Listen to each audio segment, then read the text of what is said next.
નમસ્કાર દર્શક મિત્રો, જય માતાજી મિત્રો. પહેલાં તો આપણી યુટ્યુબ ચેનલમાં તમારું હાર્દિક સ્વાગત છે. અને મિત્રો, પહેલીવાર આપણી યુટ્યુબ ચેનલમાં નવા હોય તો જરૂરથી સબસ્ક્રાઈબ કરી લો. મિત્રો, આજે વાત કરવાની છે આપણે.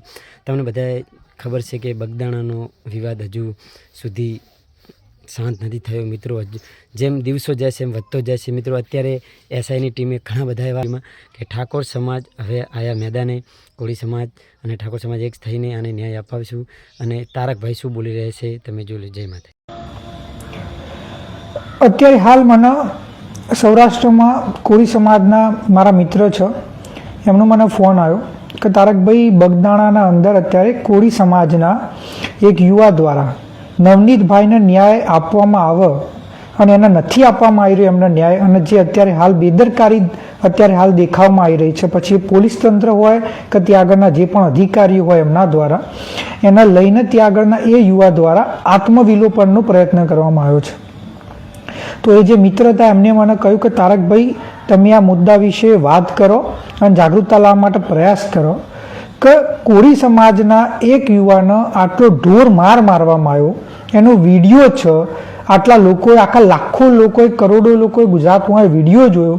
કોળી સમાજના કદ્દાવર નેતાઓ, ધારાસભ્ય, સાંસદો, મંત્રીઓ એ મુખ્યમંત્રીને મળી અને રજૂઆત કરી અને આટલા કોળી સમાજના આખા ગુજરાતમાંથી યુવાઓ, આગેવાનો આટલું મોટું જન આંદોલન કર્યું અને તો પણ હજી સુધી અમને ન્યાય કેમ નથી મળતો. તો હું આજે તમને એ કહેવા માગું છું કે આજની તારીખના અંદર જે કાયદાનું કામ કરે છે, જે વાતો થાય છે ને, એવું નથી થઈ રહ્યું. એક સરળ કેસ છે કે ભાઈ એક વ્યક્તિને મારવામાં આવ્યો છે, એનો વિડીયો છે, બધી માહિતી છે, એ લઈને તમને વિડીયો એના બહુ બધા જોવા મળી રહ્યા છે. અને ત્યાં આઈપીએસ લેવલના અધિકારીને એસઆઈટી બનાવવામાં આવી છે અને તોય કાયદાનું કામ નથી કરતો. તો પછી આવા કાયદાનું કરવાનું શું?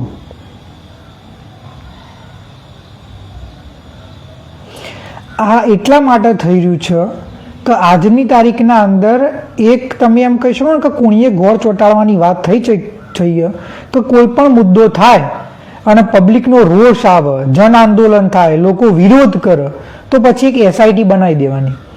એસઆઈટીના અંદર 4-5 અધિકારીઓ લઈ લેવાના અને કહી દેવાનું કે ભાઈ એસઆઈટી બની ગઈ. પણ એસઆઈટી બની જવાથી થોડી ન્યાય મળી જાય. જો એસઆઈટી બની જવાથી ન્યાય મળતો હોય તો હરણીનો જે બોટ કાંડ હતો, કે પછી રાજકોટના અંદર જે ગેમિંગ ઝોન હતો, કે પછી મોરબી બ્રિજનો થયો, કે આવા અનેક એવા કિસ્સાઓ હતા કે જ્યાં આગળ ન્યાય મળી જવો જોતો હતો પણ હજી સુધી નથી મળ્યો. એટલે એસઆઈટી આજની તારીખના અંદર ખાલી એક એવી વસ્તુ થઈ ગઈ છે કે તમે પોલીસવાળા 4-5 મોટા અધિકારીઓ ભેગા કરો, એસઆઈટી બનાવો, એટલે લોકોને એમ લાગે કે ભાઈ એસઆઈટી બની ગઈ, ન્યાય મળી જશે, અને એ મુદ્દો એમના એમ પડ્યો રહે અને ન્યાય નથી મળતું. અને જેના કારણે એસઆઈટી બની ગઈ હોવા છતાં લોકો આજની તારીખના અંદર આંદોલન કરી રહ્યા છે અને એમને સહેજે વિશ્વાસ નથી કે ભાઈ અમને ન્યાય મળશે. તો હું એ જ કહેવા માગું છું, તો પછી આ પોલીસ તંત્ર હોય કે કાયદો હોય, આ બધી વસ્તુની જરૂર શું છે? જો આવા દેખીતા કેસના અંદર પણ ન્યાય અપાવવા માટે કોળી સમાજના એક યુવાના આત્મવિલોપનનો પ્રયત્ન કરવો પડતો હોય તો પછી આ કાયદા, કાનૂન, ન્યાયતંત્રનું કરવાનું શું? ખાલી આ દેખાવ કરવા માટે રાખ્યું?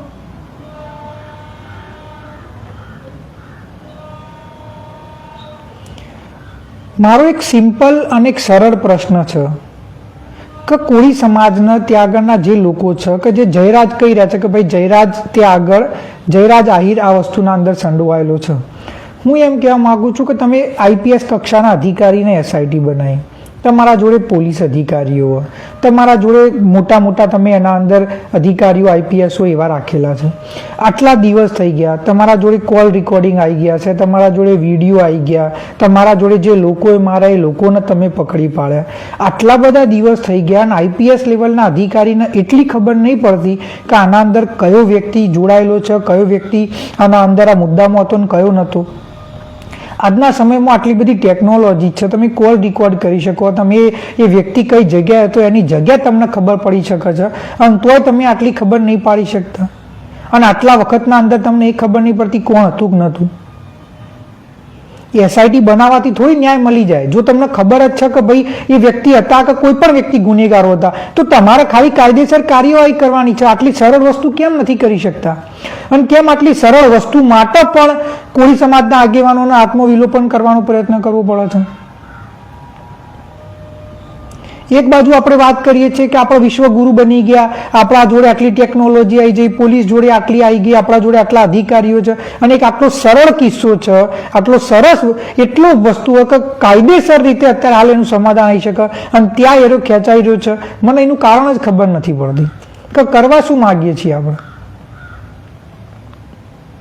અને શરમ આવી જુઓ ત્યાં આગળનું એ જે પોલીસ તંત્ર હોય, જે એસઆઈટી હોય, અને જે પણ લોકો આની અત્યારે હાલ જે કહી રહ્યા હોય ને એની પૂછપરછ કરી રહ્યા હોય કે આ મુદ્દાને સંભાળી રહ્યા હોય, ખરેખર કાયદેસર આમ વિચારવા જેવી વસ્તુ છે કે આ મુદ્દા ઉપર આટલા ટાઈમમાં કેમ સમાધાન નથી આવી રહ્યું.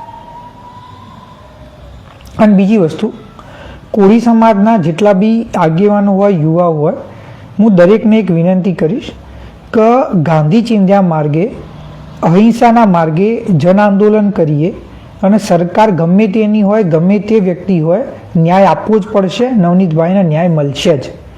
પણ જો તમે આત્મવિલોપનનો પ્રયાસ કરશો તો એ વસ્તુના કારણે જો તમને કંઈ થઈ ગયું તો પછી તમારા પરિવારનું શું થશે એ વિચાર કરો. એટલે આવું તમે કોઈ પગલું ના ભરો કે જેના કારણે તમારું પરિવાર જીવનભર હેરાન થતું રહે. તો પ્લીઝ તમે આવું કંઈ કામ ના કરો. ગાંધી ચિંધ્યા માર્ગે શાંતિપ્રિય રીતે આપણે જન આંદોલન કરીએ કે જેના કારણે નવનીતભાઈને ચોક્કસ ન્યાય મળે. પણ આત્મવિલોપન કરવાથી કોઈ ન્યાય નહીં મળે, અને તમારા પરિવારનું એક વખત વિચાર કરો. એટલે આવું કોઈ પણ પ્રકારનું કામ ના કરો એવું હું દિલથી વિનંતી કરું છું. અને બીજી એક વસ્તુ કહેવા માગું છું, નવનીતભાઈ કોળી સમાજના હતા અને એમને ઢોર માર વારવામાં આવ્યો, એમને ન્યાય નથી મળ્યો. તો ખાલી કોળી સમાજ જ જન આંદોલન કરે, કોળી સમાજ જ ન્યાય માટેની માંગણી કરે, એ તદ્દન ખોટી વસ્તુ છે. એ વાહિયાત વાત કહેવાય. એ વ્યક્તિ કોળી સમાજનો છે એટલે ખાલી કોળી સમાજની જવાબદારી નથી બનતી. એ દરેક વ્યક્તિ કે જે ન્યાયને માનતો હોય, જે સત્યને માનતો હોય, જે અહિંસાને માનતો હોય, જે કાયદાના શાસનમાં માનતો હોય, જે સંવિધાનમાં માનતો હોય, પછી એ ઠાકોર સમાજનું હોય, દેવી પૂજક હોય, દલિત હોય, આદિવાસી હોય, કોઈ પણ સમાજનો હોય, એની જવાબદારી છે કે આ મુદ્દાના અંદર શાંતિપ્રિય રીતે રજૂઆત કરે અને નવનીતભાઈને ન્યાય મળે એના માટે રજૂઆત કરે. કારણ કે આજે નવનીતભાઈને આવી રીતે ખોટી રીતે આવી રીતે લોકો મારવામાં આવ્યો છે. કાલે કોઈ બીજા સમાજનો હશે, કોઈ બીજો વ્યક્તિ હશે, કોઈ ગરીબ મજૂર હશે કે કોઈ મહિલા હશે. અને એ વખતે જો તમે અત્યારે હાલ નવનીતભાઈના મદદમાં નહીં આવો, કે તમે એમના માટે અવાજ નહીં ઉઠાવો, એમના માટે સત્ય માટે કે એમને ન્યાય મળે એના માટે પ્રયત્ન નહીં કરો, તો જ્યારે તમારા જોડે આવું થશે, જ્યારે તમને ઢોર મારવામાં આવશે, ત્યારે તમારા દીકરા દીકરીઓને કે તમારા પરિવારના સભ્યોને કે તમારા સમાજની મહિલાઓને કે વડીલોને મારવામાં આવશે, ત્યારે ખાલી તમે જ નીકળશો અને તમારે જ ન્યાય લેવા નીકળવું પડશે. બીજું કોઈ વ્યક્તિ તમારા જોડે નહીં આવીને ઉભો રહે. એટલે તમે જો બીજા કોઈની મદદમાં નથી જતા, કે તમે કોઈના બીજાના માટે પ્રશ્ન નથી ઉઠાવતા, કે તમે બીજાને ન્યાય મળે એના માટે બહાર નથી આવતા, તો તમારા માટે કોઈ નહીં આવે. એટલે આ વસ્તુમાં જાતિથી ઉપર વધવું પડશે અને ન્યાય માટે સચ્ચા